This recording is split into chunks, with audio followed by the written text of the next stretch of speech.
Bonjour et bienvenue sur Condé TV, votre journal d'information locale visible exclusivement sur notre site internet www.conde59.fr. Au sommaire de cette 7e édition, les Journées du patrimoine attirent chaque année de plus en plus de visiteurs. Nous verrons qu'à Condé, tout est mis en œuvre pour la mise en valeur de notre territoire. Depuis 5 ans maintenant, des fouilles archéologiques sont menées à l'Arsenal. Nous ferons un petit détour du côté de ce chantier. Enfin, nous terminerons ce journal par la mise en place provisoire d'un nouveau moyen d'arrosage écologique et ludique mettant en scène un cheval et son attelage. Mais commençons tout de suite par notre dossier spécial consacré à la rentrée de septembre. La rentrée de septembre nous inspire généralement la reprise du travail pour les adultes ou encore la fin des vacances scolaires. Nous oublions souvent que les tout-petits ont eux aussi droit à leur rentrée. Crèche, halte-garderie, activités adaptées au plus jeune âge, tout est prévu à Condé pour accueillir nos chérubins dans les meilleures conditions. Madame Brigitte Duc, adjointe à la petite enfance et au mouvement associatif, nous en explique le mode de fonctionnement. La ville de Condé a depuis longtemps compris la nécessité d'avoir une structure d'accueil pour la petite enfance. Je pense qu'on peut même dire que nous avons été précurseurs à l'époque. Nous avons 2 structures d'accueil, l'une en centre-ville, la maison de la petite enfance, et la seconde dans le quartier de la Chaussiette, près de la place du Hainaut. Sans oublier le pôle multiservice qui sera situé près du groupe scolaire du hameau de Macou et dont l'ouverture est prévue pour le premier trimestre 2014. Cette structure pourra accueillir 45 nouveaux enfants. Dans ces 2 structures d'accueil actuellement disponibles, nous avons la possibilité d'accueillir une 50aine d'enfants dont l'âge varie de 2 mois à 3 ans. Ils sont souvent regroupés en 3 sections, la section des bébés, la section des moyens et la section des grands. Une multitude d'activités leur sont proposées, telles que l'éveil musical, l'éveil au livre, la baby gym, le baby ball et de nombreuses sorties sur la base de loisirs. Nous avons la chance d'avoir une belle base de loisirs, au zoo, à la ferme, etc. Il faut savoir qu'une 30aine de personnes qualifiées sont à la disposition de ces petits bouts de chou, avec une large écoute en direction des parents, afin d'offrir le meilleur des services possibles.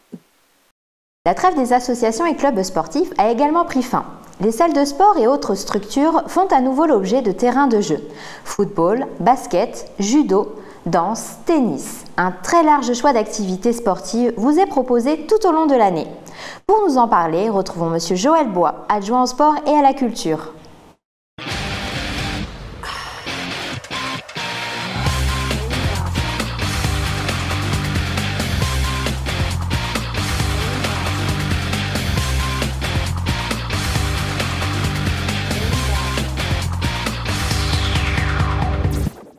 Et oui Céline, c'est également la rentrée pour le sport à Condé, et notamment pour les associations sportives qui nous aident à mettre en place la politique qui est voulue depuis des années, qui est l'apprentissage pour les plus jeunes.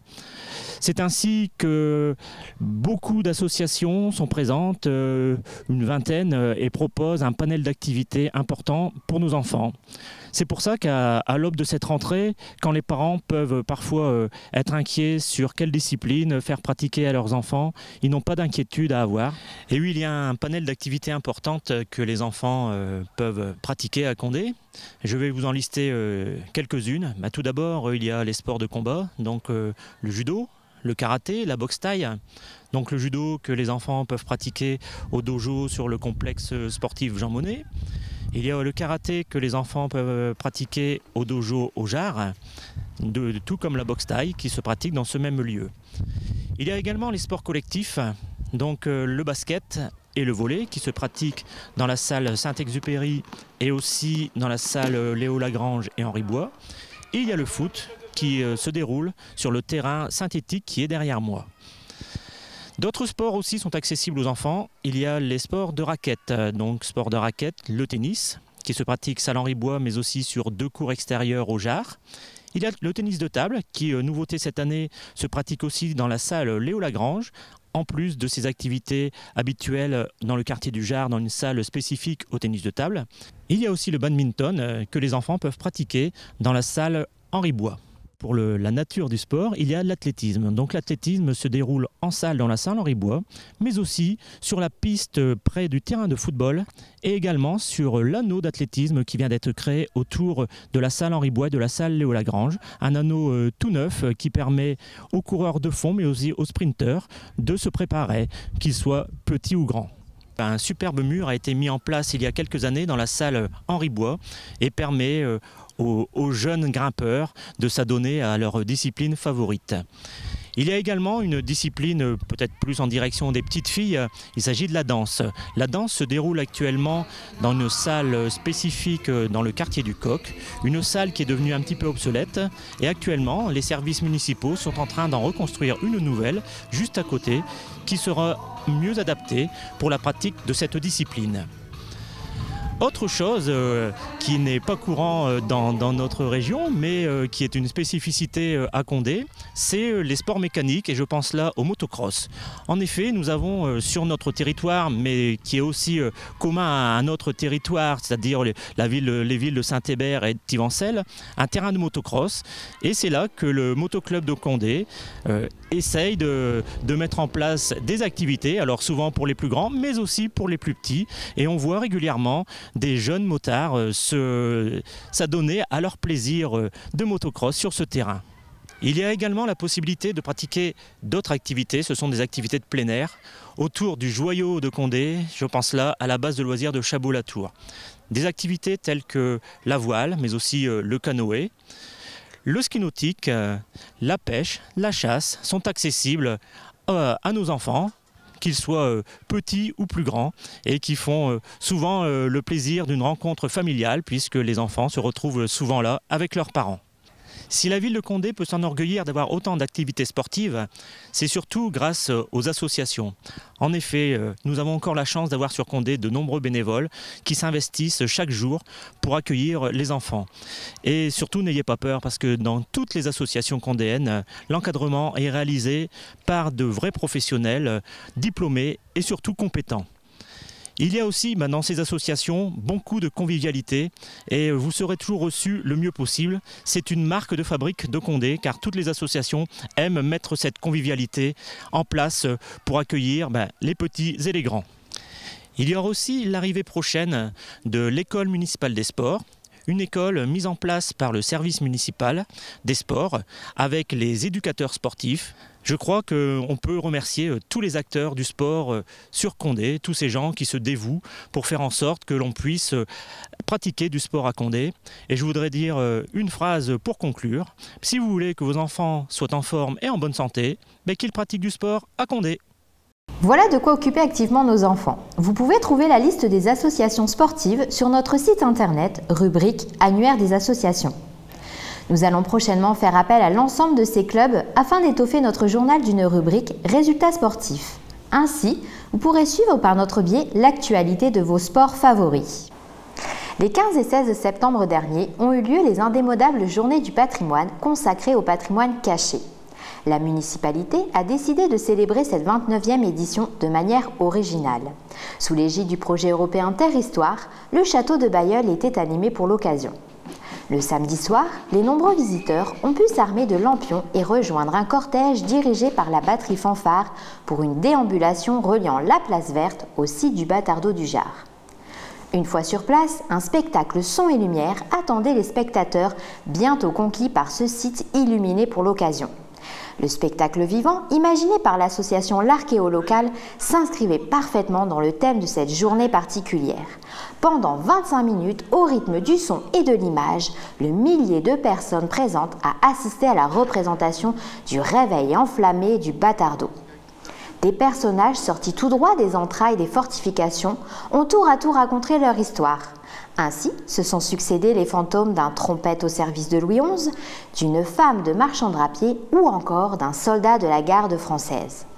Profitant de l'attention de l'Assemblée, un feu d'artifice est venu clôturer cette manifestation ô combien appréciée de nos Condéens.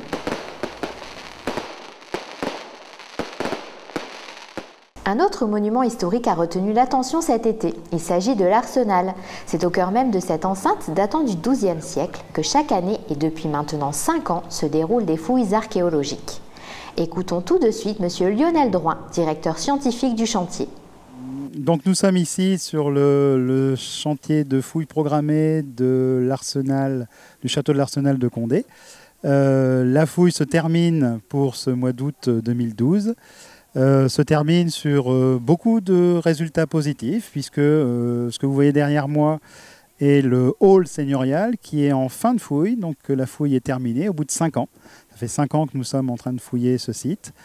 Et donc la fouille va se déplacer dans les années prochaines sur l'autre partie du château, qui est la partie la plus ancienne, avec un château du XIIe siècle. Et un port qui est situé à l'intérieur du château, mais là on est plutôt un peu plus tard, on est au XIIIe siècle. Donc l'équipe de fouille est composée uniquement de bénévoles, ce sont des étudiants en archéologie qui viennent ici comme participants à un chantier école. Donc ils sont là pour apprendre l'archéologie, donc ils apprennent les gestes de l'archéologie, la pratique de l'archéologie, toutes les techniques au moyen de la pratique et au moyen de conférences qui sont faites tous les jours sur les divers sujets, sur les techniques archéologiques, voire les possibilités de carrière autour de l'histoire et de l'archéologie. Comme vous l'avez entendu, les fouilles reprendront l'année prochaine à la même période, mais sur un chantier différent.